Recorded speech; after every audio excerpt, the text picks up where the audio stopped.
On behalf of my co-investigators, I'm pleased to review the key points of the ASCO 2020 poster discussion, intracranial activity of selpercatinib in RET fusion positive non-small cell lung cancer patients enrolled on the Libretto 001 clinical trial.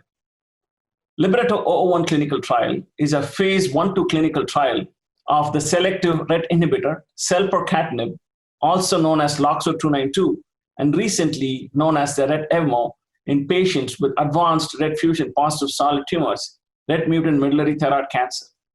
Again, about half of the patients enrolled in the trial had RET fusion positive non-small cell lung cancer. Previous publications have shown that patients with RET fusion positive non-small cell lung cancer have a 50% chance of developing brain metastasis over the course of their lifetime. Selpercatinib, or RET-EVMO, or LOXO-292, is a potent and selective RET inhibitor. RET fusion positive non-small cell lung cancer patients treated with at least prior platinum therapy, totaling a number of 105 patients, exhibited an objective response rate by independent review of 64%, with median duration of response of 18 months and median follow-up of 12 months.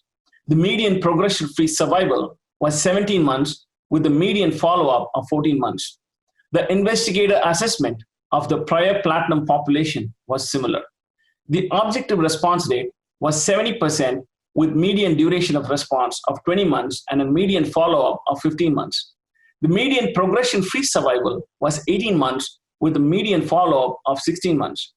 Among the population of the patients who were treatment naive and those patients that were newly diagnosed with RET fusion positivity, a patient number of n is equal to 39, the objective response rate was 85%.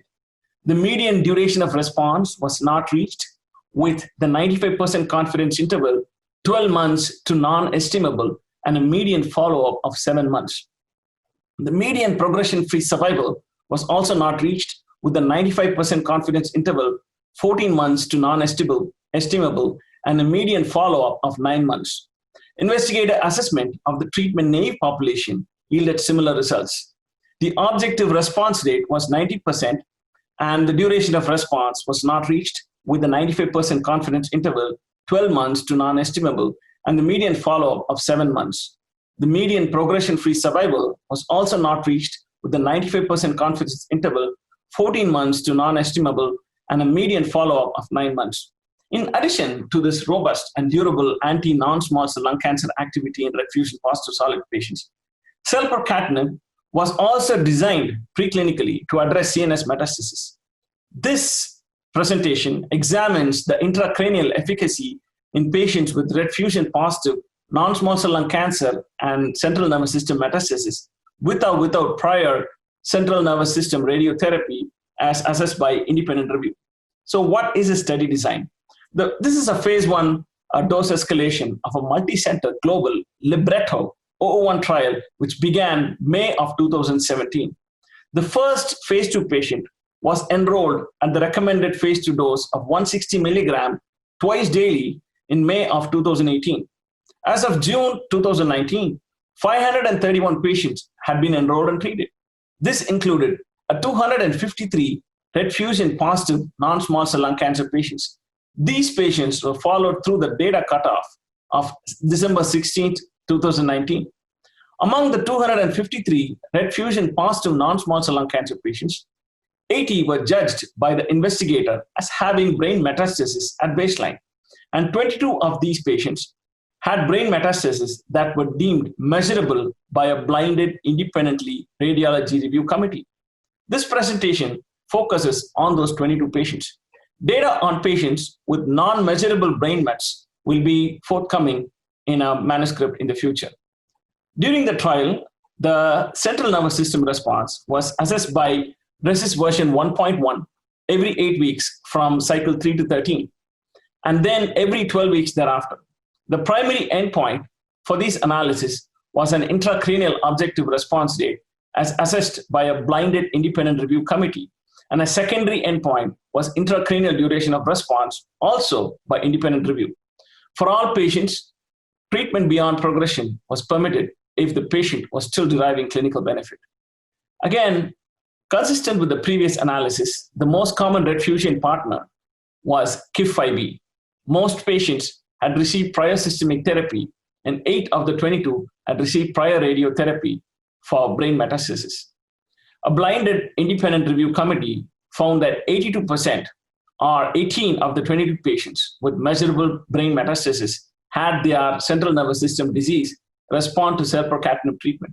This included 23% of patients, again, which means 5 of the 22 patients, with a complete response by RECIST criteria. Patients who had received prior CNS radiotherapy, in fact, also responded to treatment to an equal extent, including 6 of the 8 patients who had completed radiotherapy greater than 2 months prior to selpercatinib treatment. Again, we also show that in addition to the 80% overall response rate, all of the patients had stable disease, with 2 exhibiting TNS tumor shrinkage. Note, as well as most of the responders had already been treated with a multikinase inhibitor and or immune checkpoint therapy with anti-PD-1 or PD-L1 prior to enrolling on selpercatinib or retabumab treatment. Again, the median duration of central nervous system response to selpercatinib treatment was 9.4 months, with a confidence interval of 7.4 months to non-estimable. 44% of the responses were censored at the time of data cutoff to ongoing responses. Patients with and without CNS radiotherapy exhibited similar duration of responses.